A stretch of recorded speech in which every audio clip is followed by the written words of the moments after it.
While we were rocketing to the moon and learning all about the moon, there were families on Earth that had to adjust to the fact that their husbands were going to the moon and might not be coming back.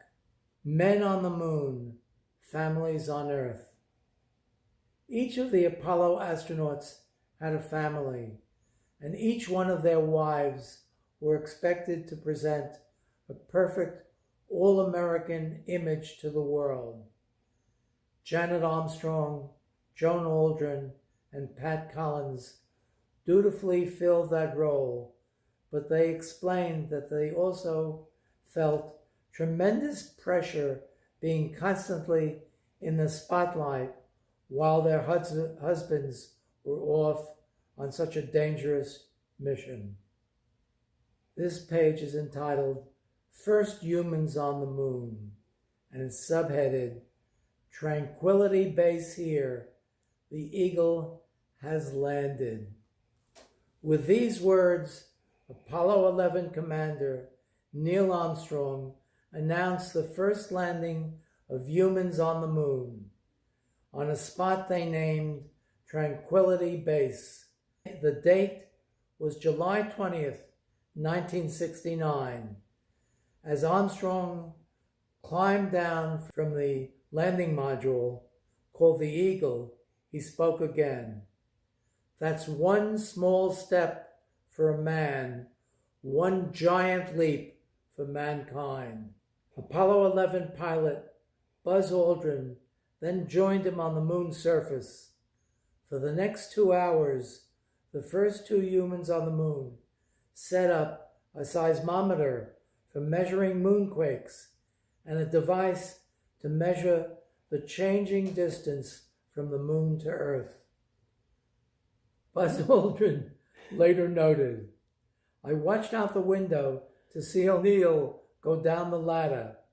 When it was my turn to back out of the lunar module onto the moon's surface, I remember the checklist said to reach back carefully and close the hatch, being careful not to lock it.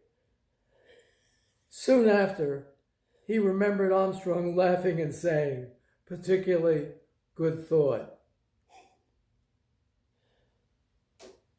Here's a picture of the men on the moon. Beautiful view, magnificent desolation.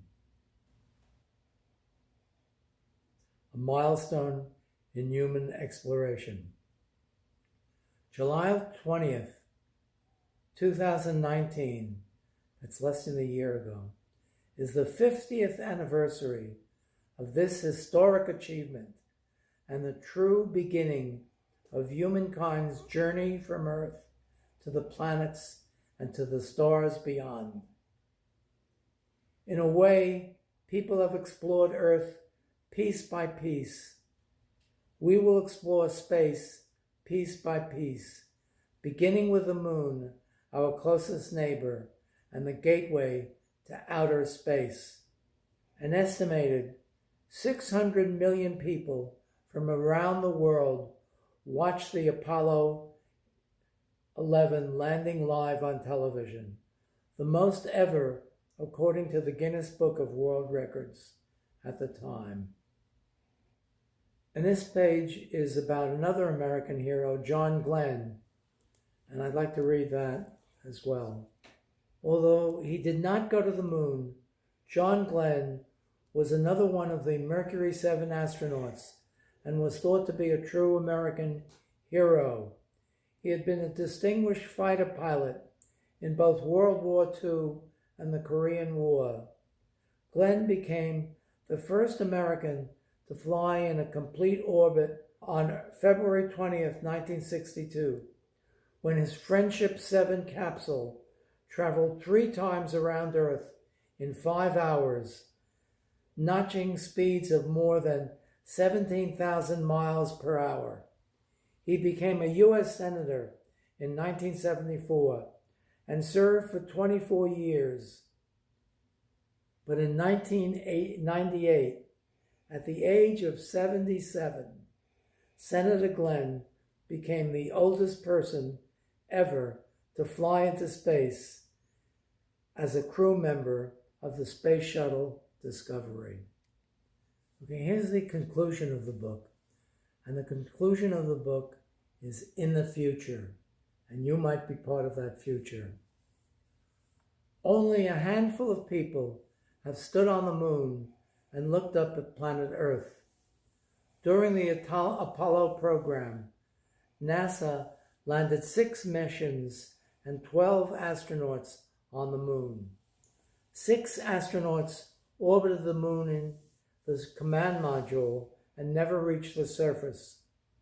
Will you someday go into space? Perhaps so. Some people today are dreaming about going into space, landing the moon, and even going to Mars. Private companies are also making plans for future space travel. One such company, SpaceX, launched the most powerful rocket ever, Falcon Heavy, into space on February 2018.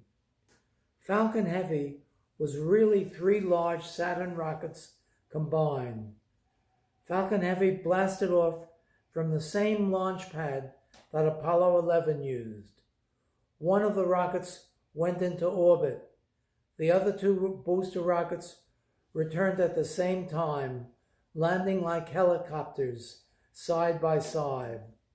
Elon Musk, the founder of SpaceX, says that the company plans to go to Mars by 2022.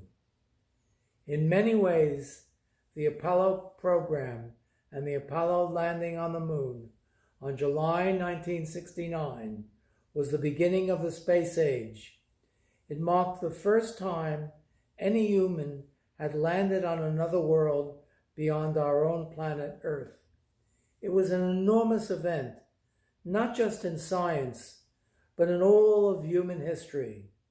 Even 50 years afterward, the Apollo 11 landing on the moon inspires people around the world to become interested in science and exploring the world and the universe.